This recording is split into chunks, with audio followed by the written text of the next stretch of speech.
Hello everyone, welcome to my YouTube channel Namaste SAP.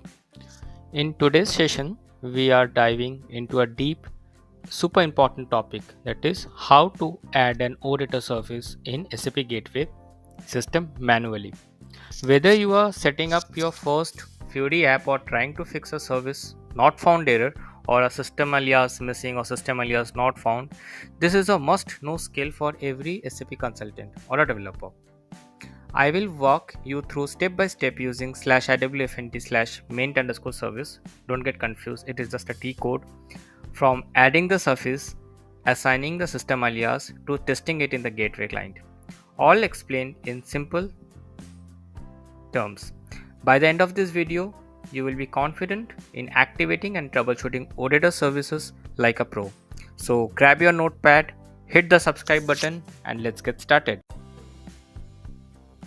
We would be following all this step to add the system alias in the gateway. So initially we will find the OData service, whether it is a custom OData service or it's a standard OData service. We can get the standard OData services from SAP Fiori app library, and if it is a custom OData, you can get it from the backend developer if you are a front-end developer. Then we need to initially log on to the Fiori front-end system. It may be an embedded system. If it is a embedded, means your front-end and backend system are both the components of front-end and backend are installed in the same server. So you have to access the server, or if it is a central hub system where your backend system and front-end system are different, so all you have to do is to log into the front-end server, not the backend system. Then in the front-end system you have to go to tcode /IWFND /maint underscore service, and there you have to click add service if the service is not added. After you click on add service, there's an option called entering the system alias. If it is very much required to add the system alias for central hub system, but if it is an embedded system, you can click on co-deployed only option. I will show you that. So if the moment you select co-deployed option, the system alias is not required basically, so that field will be non-editable. Thereafter you have to write the OData technical service name and have to click on get service. Then you have to click on add service and provide the details like following details like package information, like OData version v2. There's a certain checkbox. We generally mark all of them as a default. We do not do anything, and just we click on continue to add those things, and there would be a pop-up for saving those objects into a tier. Basically a workbench request gets created for capturing all those information, and once you click on continue, your service will get added, and thereafter we will again log on to the same T code, activate and maintain service, and from there we have to click on filter by providing our added OData service name, and we can get the service over there. And thereafter I will show you how to check that service if it is added properly or not. So this is the front-end server, and it is the embedded system. Both front-end and back-end component are installed in the same server.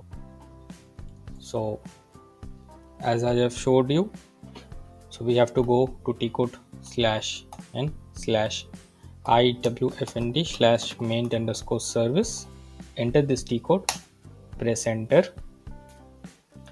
So there are a list of OData services which are already added in the system, will get populated over here. Service catalog, under service catalog option, these are all the OData services which are added in the system. So this is a technical, as you can see, this is a technical service name, this is a service description, the middle one is a service version, this is the external service name. The difference between external service name and a technical service name is that you can see the technical service name is prefixed with Z. Okay, so whenever we are adding a OData services, the technical service name will either be prefixed with a Z or a Y. Thereafter we have the last important thing, that is a processing mode. There are two options. One is co-deployed only, which is that we have to select if for embedded system, but if it is a central hub system means front end and back end are separate, then we have to choose routing based. I will show you both the option in current video. So let's go on. Let us activate the OData service. So I'll show you one of the OData service which I will be adding now. This is manage underscore treasury underscore format underscore SRV. So make sure that whatever OData service that you are going to add, it should be underscore at the very much end. It should be underscore SRV at the end. So click on add service. So it is an embedded system. So I will be choosing co-deployed only. If it is a central hub, I have to provide any system alias name. This system alias name will be provided by your backend. The basis team can provide you the system alias name. So suppose for this case, I am adding a system alias as local, and I am giving a technical service name, and thereafter click on get service. The moment you press on get service, at the below select backend service will get automatically populated. You have to select this row and click on add selected service, and as you can see, this screen is already pre-populated with the following information. All you need to do sometimes that if you wanted to save this information in a separate package, you can change the package. Otherwise, we do not do any other changes apart from this, and we just click on OK. And there is a prompt for transport request. Click on OK, continue. So service managed treasury format SRV has been created. Its metadata was loaded successfully. So you can just copy this service name again, click on continue and click on back. Now in order to check if your service is added successfully or not, you have to just select this first column, click on filter, and as I have told you that technical service name is prefixed with Z followed by the service name, that is managed treasury format underscore SRV, and click on continue. See, the service is added now and the ICF node is also activated, and the system alias for us we have selected as local. So let us click on load metadata. So metadata was loaded successfully, and we can check for data. Click on SAP Gateway client, click on execute. So it is responding, data is coming. Suppose there is option for entity set as well, so you can select any of the entity set from here. Maybe I'm choosing SAP currencies entity set and click on execute. So it is giving me some data, as you can see over here. Currency AED, text is UAE, then AFN, text is Afghani. So data is getting populated, means my service is working correctly. So after adding the service, make sure that you check your service from SAP Gateway client. If everything is working, you are receiving the HTTP response as 200 in get call, that means it is working perfectly fine. So let me click go back.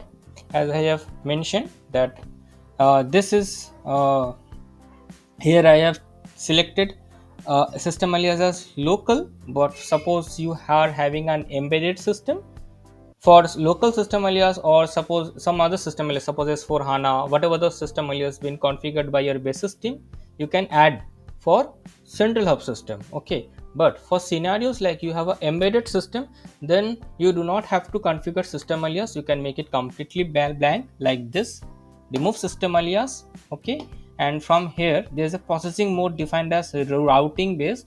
All you need to do is you select processing mode as embedded, co-deployed only, and click on OK. And my current system, as I have told you, it is an embedded system, so it would also work as co-deployed only. There would not be any issue. So let me click on SAP Gateway client, and let me select an entity set again, suppose currency set, currencies, to check if it is working or not. So see, it is working again. It is giving a response of 200. So I hope you like this video, guys. So this is the way of adding a OData service into SAP Gateway. There is another just a small option like ICF node, you can this ICF node is green status, means it is activated, and you can deactivate this by clicking on over here, and you can again activate by clicking over here. So see, if I am clicking over here to activate, it is not activating, it is saying not enabled. So if you wanted to activate this ICF node, you have to copy this technical service name. It sometimes happen, guys, that ICF node doesn't get activated from here.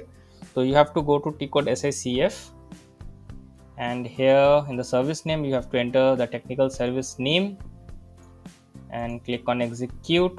Oops, I think it's manage. Yes, it's managed treasury format. So it is in disable mode. So you have to click on activate. In SACF, you have to enter external service name, not the technical service name. External service name is not prefixed with Z. So what I did over here, hierarchy is opened, and we just select this extreme last node over here, and we'll click on activate service and click yes. Now it is activated. Now if we go to this, if we refresh this, or maybe refresh catalog, maybe, yeah, if on refreshing the catalog, as you can see, the ICF node status gets changed to green. That means it is activated fully. You can check again using a load metadata. That's all for today's video. Thank you.